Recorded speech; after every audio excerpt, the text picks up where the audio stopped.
Joseph Kasavubu a négligé en tout cas de soumettre le et pas tata Mukonze Ekolo pour être Joseph Kasavubu parce qu'il a lutté pour ce pays. Le chef de l'État Félix Antoine Tshisekedi la compassion à Zalinamo. Il a élevé Joseph Kasavubu, le tout premier président de Mbogalabiso, au rang il y a héros national. Ah, tata Mukonze Ekolo. Dans le décret, vous allez dégager amour.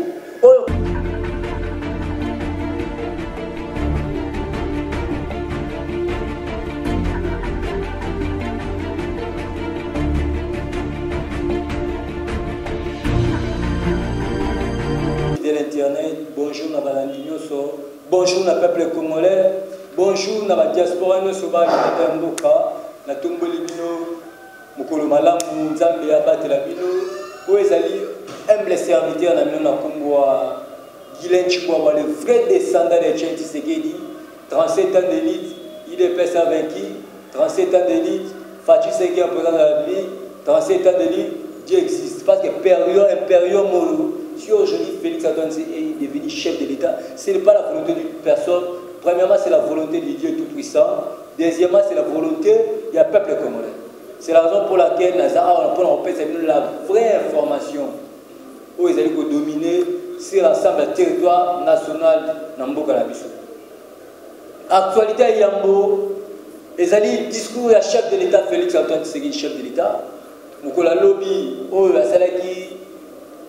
Discours, il y a indépendance. Est-ce que Tata Mukonze Ekolo a l'accès envers le peuple congolais? La base du discours en long en large, mais l'essentiel, essentiel, le peuple congolais qu'on peut retenir. Tata Mukonze Ekolo a la fidélité, 37 ans de vie existe. En tout cas, parce qu'en toi, tu es en train de dégager l'amour. Ce qui manquait dans ce pays, c'est l'amour, la fermeté, l'amour. Kabila, quand président Mbokao, il dégageait la haine. Mais tandis que Félix Antoine Tshisekedi dégage l'amour. Au sens qu'il a ces discours sans papier, dit jamais vu dans Mbokao. C'est pour te dire que nous avons un président qui a la volonté politique d'aider ce pays. Tokolobela, conformément à l'article 5 de la Constitution, le peuple est souverain, le peuple gagne toujours. Tant que tu as la loi Minakou, les trois propositions de loi proposées par Minako et Sakata. Minako, c'est la mission.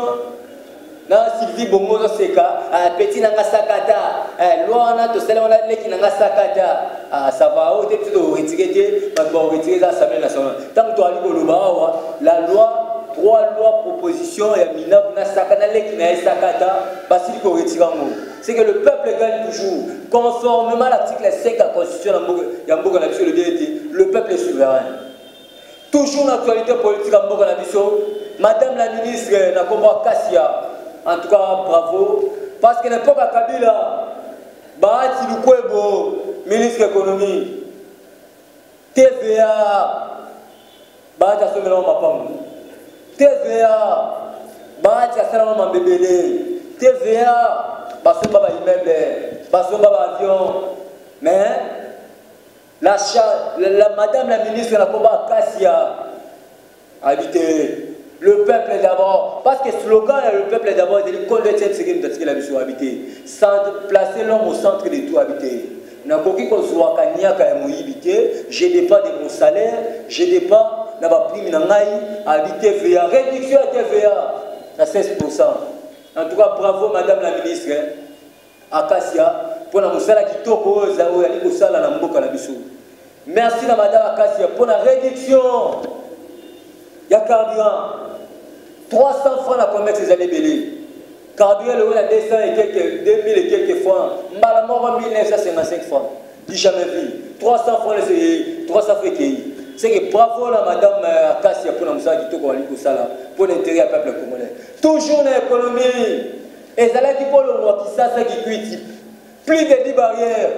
Mais grâce, il y a événement, il y a Madame la ministre Akassia, tant que tu as dit pas question de barrière. Non, c'est la tronçon qui ça qui cuit. En tout cas, Madame la ministre Moussala Kitoko, nous avons Baxera Mikolo, parce que vous allez que ça, Moussala Kitoko, oh, le peuple congolais a dit ça. Malgré ma demande, parce que souci est à la FCC. et ça est pas contribution pour être en 2023 on va zoomer.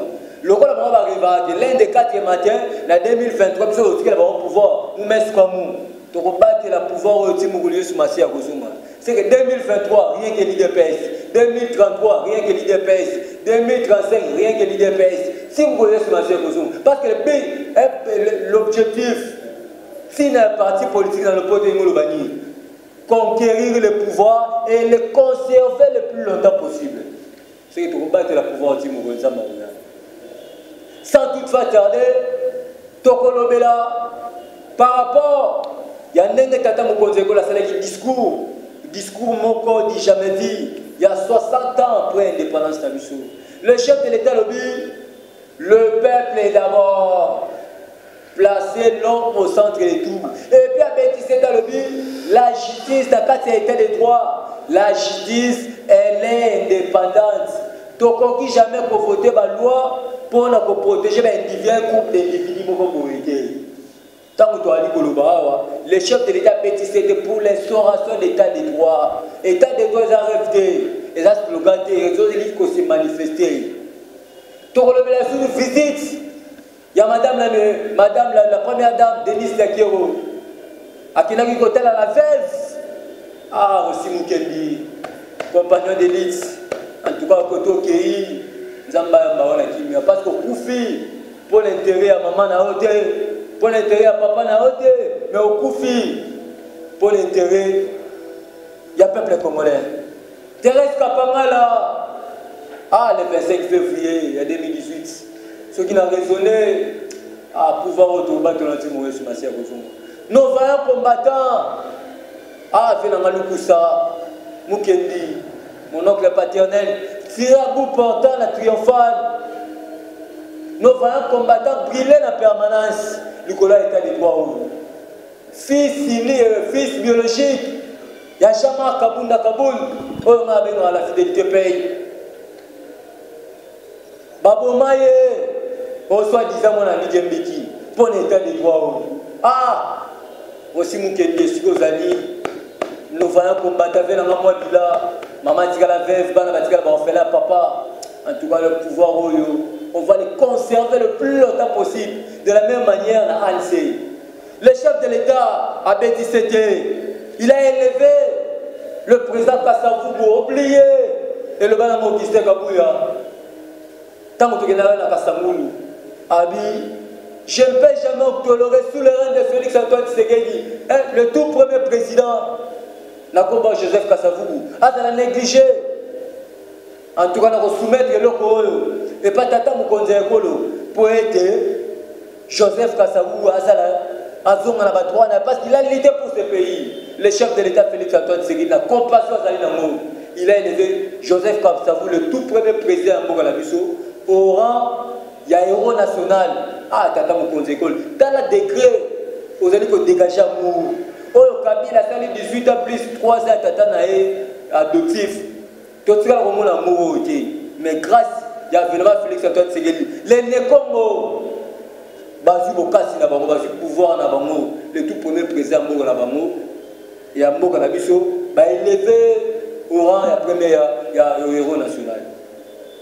Tokolobela mbongo matata pona yaki Bukamalonzo ah chef de l'État obétissé te pona Bukamalonzo mbongo wana na mbongo hôtel du gouvernement oyo matata ponyo mbongo ezaki décidé l'élection matata ponyo asali Bukamalonzo atongo hôtel du gouvernement oyo ezaki hors budget. En tout cas matata ponyo tu vas comparaître le rôle de Tata Mokonze les aides à signaux forts. Le rôle d'attendre Bukamalonzo, en tout cas aux jours à venir, Matata serait interpellé par la justice. Tokolobela, dossier FPI, tant que tu as dit que le Bamina va formuler le dossier déjà. Pour la mbongo qui, na FPI, font la promotion de l'industrie, ils sont entrepreneurs. Aucun des mbongo, sans toute force, ils mbongo. En tout cas, le chef de l'État, Félix Antoine Tshisekedi, il est en train de dégager l'amour. Chef de l'État, à quel côté il va faire un combattant à Koufa, habité.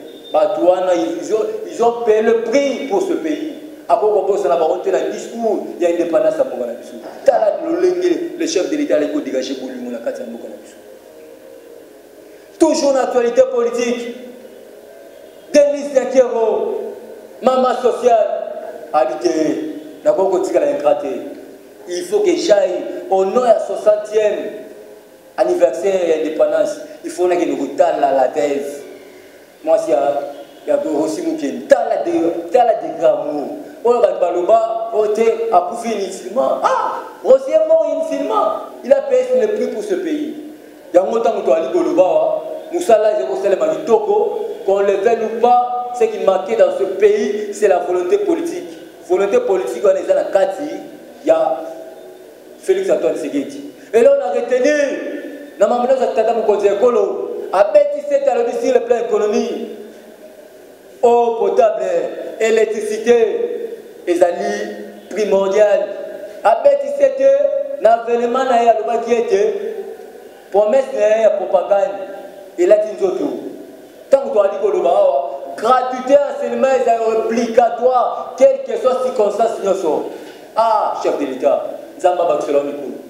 Parce que Kabila a fait 18 ans, l'enseignement de base est très à la gratuité. Mais Chadar a allé à la Mouki, au débat de la Bissolo, on a pu sauter.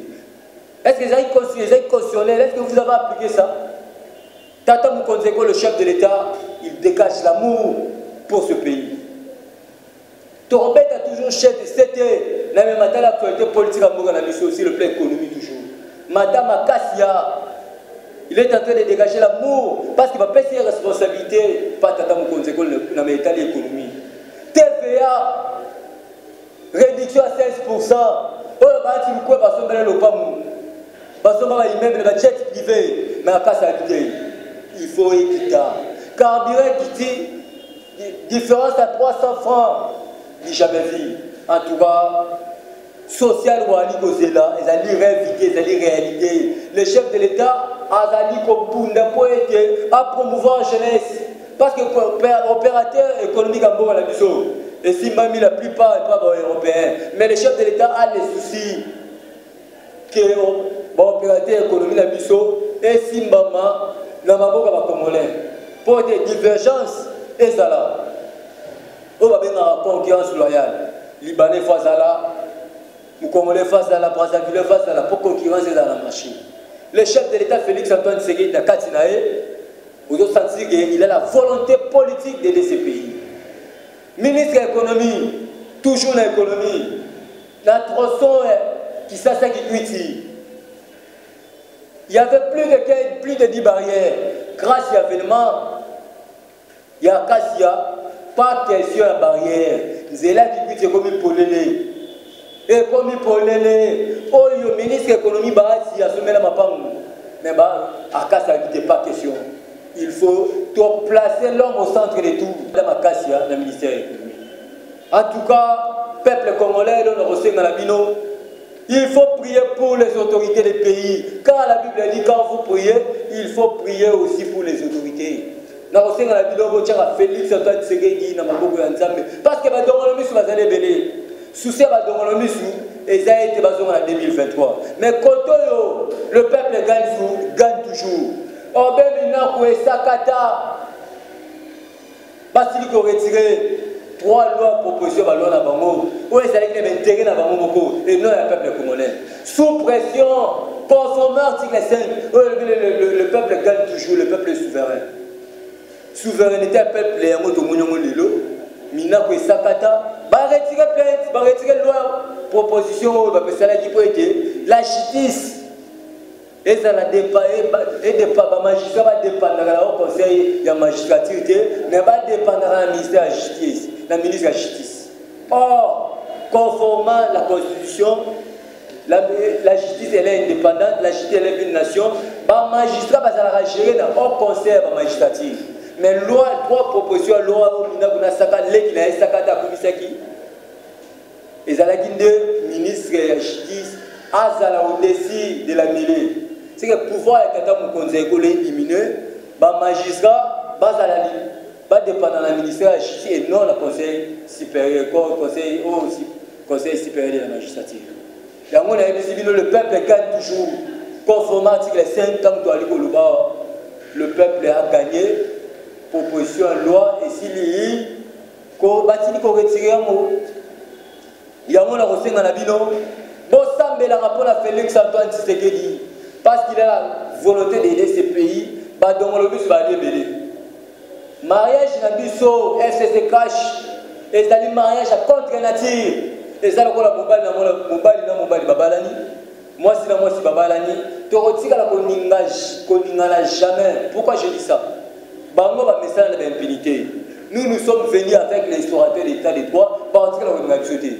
Bango va message de la mafia. Mais biso to dans un système ya, au dépend de la salaire na la prime na. C'est la raison pour laquelle bomondi bazali ko luka manekas nyonso. Bali ko sala ba baganyo butu pour être peuple congolais. Aïe na peuple congolais, aïe na Félix Antoine Tshisekedi. Mais le peuple azali matir, le peuple a vite compris que FCC bazali la volonté politique te ya ko aider Fachi azali ko bunda yemo na peuple congolais. Yango peuple congolais, majorité parlementaire ne représente absolument rien. La majorité populaire est plus puissante que la majorité parlementaire. C'est la raison pour laquelle aujourd'hui, Mina Sakata va retirer 3 lois propositions à Bangola. Sous pression, il y a le peuple congolais. Il y a la petite Makasi pour la souveraineté du peuple. Le peuple va gagner. Mina Kwakoui Makale Kale. Tant que tu as dit que Patrice Kitebio a dit DGFPI. Bientôt aux arrêts. Pour Namambounaye, à Salaki et Kanyaka. Namiko Zali Koya, Boromon a dit que tu vas l'interpeller, va retirer Mamboko pour le détournement. Namiko Zali Koya. Boromon a battu Bela FCC, c'est la prison, les Babatata, c'est que Dieu bénisse la République démocratique du Congo, que Dieu bénisse Félix Antoine Tshisekedi, que Dieu bénisse le président Aïjama Kabunda Kaboul, que Dieu bénisse les combattants et combattants, que Dieu bénisse Maman Bomo, que Dieu bénisse Ndekonanga Alekitenda, Ndekonanga Isedu Kisika, Maman Kapingan Tumba, Bambo Tebele. Nous avons pas Félix, mais nous mettons garde. Télé Changou. En tout cas, nous te mettons garde. Nous sommes d'accord avec les critiques positives. Mais ingérer une personne, c'est punissable dans la loi de notre pays. Nous te mettons garde. Nous sommes raté, mais tu vas fait, tu critiques, mais tu vas raté.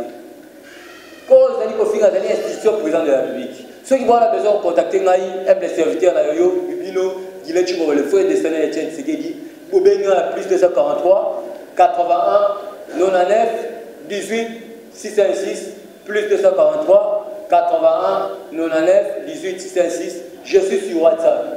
En tout cas, les combattants et combattants, vous allez calmer. Vous l'avez dit, discours à Tata Mokonzekolo. Azali toujours retourner le slogan du peuple d'abord. Et c'est le slogan, on est là, aussi tout le plan. Comprenez? Vous avez calmé. Vous avez Tata Mokonzekolo, bye bye, bye bye, bye bye.